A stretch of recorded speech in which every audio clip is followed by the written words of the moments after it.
Good morning, students. Last time, we completed energy and spontaneity. Energy is not a sufficient criteria to decide the spontaneity of the reaction or process. Yesterday, that we studied few examples.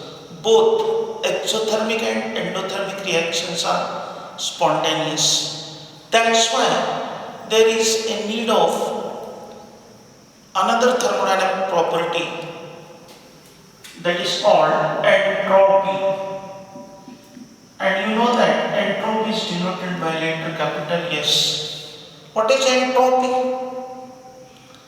Entropy is the thermodynamic property or quantity which is used to measure disorder or randomness.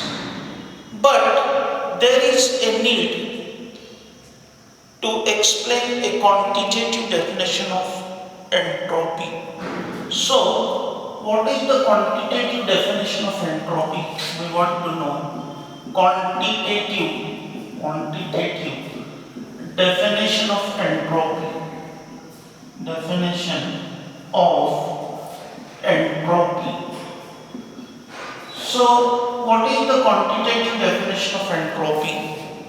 That is, entropy change of a system. Entropy change of a system.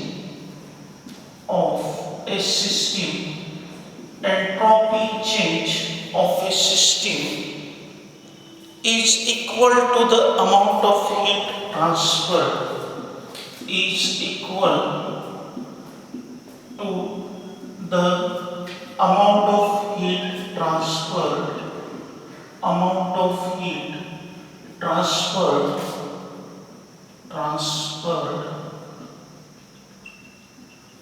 That is Q reversibly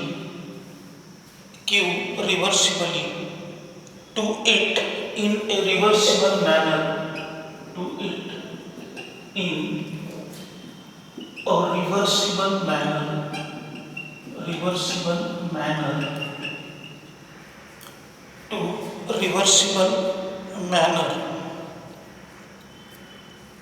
Divided by temperature in Kelvin.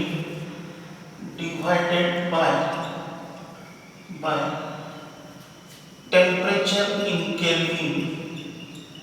Temperature, that is T, in Kelvin, at which transfer takes place. At which transfer takes place. At which transfer takes place. We can write the equation for this definition as like this. That is, delta S change in entropy is equal to Q reversible divided by temperature T. So what is the quantitative definition of entropy?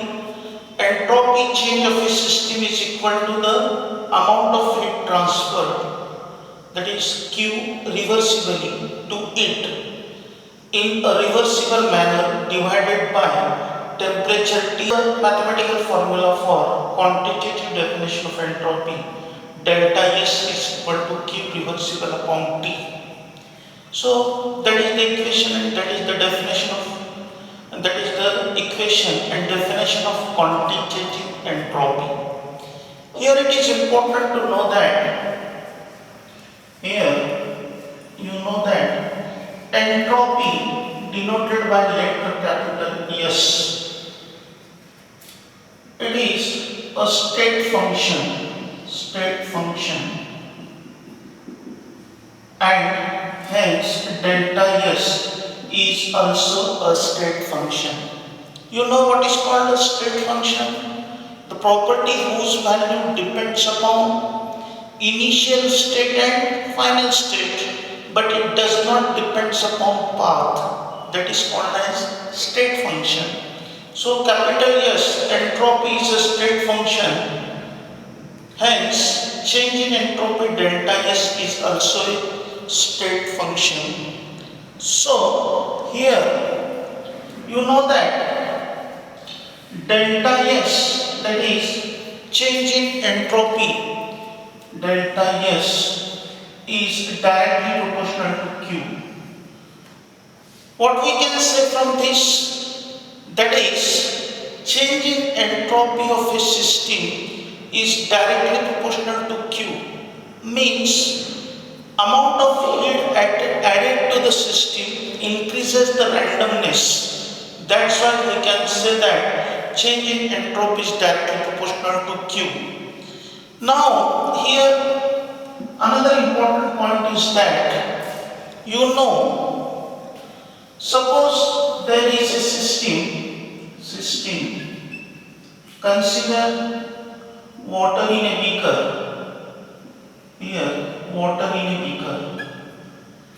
Suppose the temperature of this water is 80 degrees Celsius and if we supply 10 kilojoule of heat, 10 kilojoule of heat, 10 kilojoule of heat.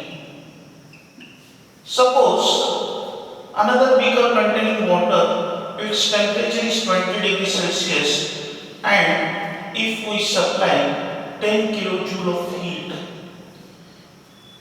So here it is important to know that in this case the disorder is less, but in this case disorder is higher. Why? Because you know that for both the beaker containing water, temperature is different. First beaker containing water, temperature is 80 degrees Celsius. Another beaker containing water, temperature is 20 degrees Celsius. When same amount of heat is added to both the system, 10 kilojoule of heat is added, but this heat is added to higher temperature. That's why there is no effect of addition of heat because system is already at higher temperature. That's why here disorder is less. But you know that here the beaker containing water, temperature of this water is 20 degrees Celsius and when we add 10 kilojoule of heat, here randomness or disorder is higher, means addition of heat to the system having lower temperature is more effective than the addition of heat to the system having higher temperature. Okay, after completing this, we want to know entropy and spontaneity. Entropy and spontaneity. Entropy and spontaneity. Entropy and spontaneity. Here it is important to know that from this we can write the second law of thermodynamics. Second law of thermodynamics. So you know that, for example, decomposition of hydrogen peroxide liquid to give H2O liquid plus O2 gas. Here to balance the reaction we want to write 2H2O and here 2H2O2, 2H2O liquid.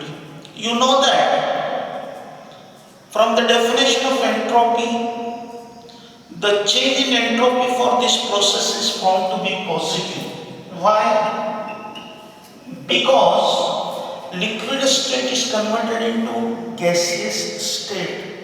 That means disorder or randomness increases. So delta S for this reaction is plus 126 kilojoule per mole plus 126 joule per Kelvin.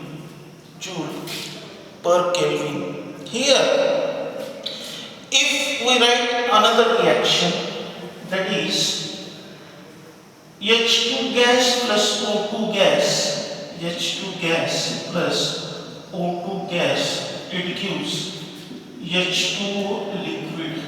You know that to balance the reaction, here we want to write 2, here we want to write 2. According to the definition of entropy, gaseous state is there for hydrogen, oxygen is also in gaseous state. In gaseous state, you know that randomness or disorder is higher. But these gaseous reactants are converted into liquid water, means randomness or disorder decreases. That means the value of delta S for this reaction is negative and it is found to be minus 327 joule per Kelvin, minus 327 joule per Kelvin. What these two reactions indicate? We are going to study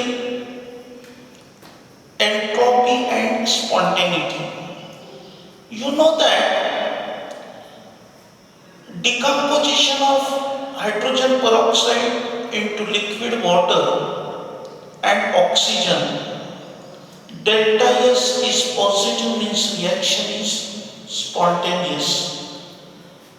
But this reaction should be non-spontaneous because delta S is negative. But here it is found that both the reactions are spontaneous. Both the reactions are spontaneous. Both the reactions are spontaneous. In the beginning, you know that we started energy and spontaneity. Energy is not a sufficient criteria to decide the spontaneity of the reaction. Why? Because we studied examples like neutralization reaction and melting of ice. You know that neutralization reaction is exothermic, it is spontaneous.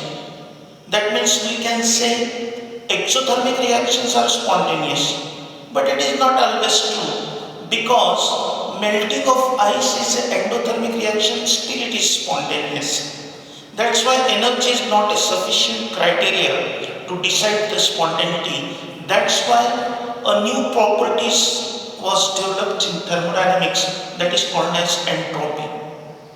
From the entropy we can decide the spontaneous nature of reaction, but it is also not true because it is found that entropy here decreases, entropy here increases. So increasing entropy should be the spontaneous reaction and decreasing entropy should be non-spontaneous reaction. But it is found that both reactions are spontaneous, and from this we can write the statement of second law of thermodynamics, and the statement is as like this. That is the second law of thermodynamics. Second law of thermodynamics. Second law of thermodynamics. So, what is the statement of second law of thermodynamics? That is, total entropy of a system and its surrounding. Total entropy of a system and its surrounding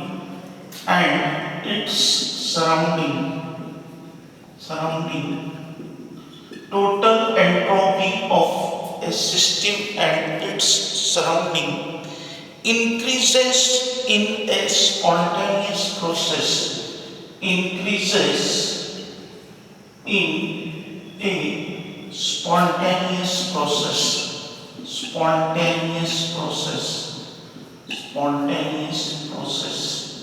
So, total entropy of a system and its surrounding increases in a spontaneous process. So, for the process to be spontaneous, delta S total is equal to delta S system plus delta S surrounding, delta S system plus delta S surrounding greater than 0, that is the second law of thermodynamics, or from second law of thermodynamics we can say that total entropy change delta S total is the sum of entropy change of system plus surrounding should be greater than 0, then and then only the process is spontaneous. Here it is important to know that consider once again the same reaction, that is, you know, H2 gaseous plus H2 hydrogen gas plus oxygen gas, it gives H2 liquid. Here to balance the reaction 2H2, here 2H2. Gaseous substances are converted into liquid substance. So delta S for this reaction is found to be minus 327. Delta S entropy change minus 327 joule per Kelvin. Minus 327 joule per Kelvin. Because entropy decreases, that means highly disordered state, that is gaseous state, becomes liquid state. That's why change in entropy is negative. Okay, you know that for the same reaction the value of delta H, change in enthalpy for the reaction is, that is minus 572 kilojoule, minus 572 kilojoule. Here both the values of delta S and delta H are at constant temperature of 298 Kelvin. So you know that here from the quantitative definition of entropy, delta S is equal to Q reversible divided by T. You know that here the value of Q reversible is 572 kilojoule. So here 572 kilojoule, it should be converted into joule, that is multiplied by 10 raised to 3 divided by temperature is 298 Kelvin. And you know that here instead of this minus sign we want to write here plus sign, because whatever heat is released, it is absorbed by surrounding. That's why this value becomes positive. So when we calculate this, you know that we get the answer 1919 joule per Kelvin. And you know that according to second law of thermodynamics, delta S total is equal to delta S system plus delta S surrounding. Delta S system plus delta S surrounding. So here you know delta S system is minus 327 plus delta S surrounding is plus 1919 joule per Kelvin. That will becomes, that is plus 1592 joule per Kelvin. And you know that this value is greater than 0, means delta S total is greater than 0. That's why this process, which process? The reaction between hydrogen and oxygen to form H2 liquid is found to be spontaneous. Because delta S total is greater than 0. So what is the second law of thermodynamics? Total entropy of system and its surrounding increases in a spontaneous process. It is proved from this example. Okay, next time we will start Gibbs energy. That is the last point that chapter thermodynamics. Okay, thank you.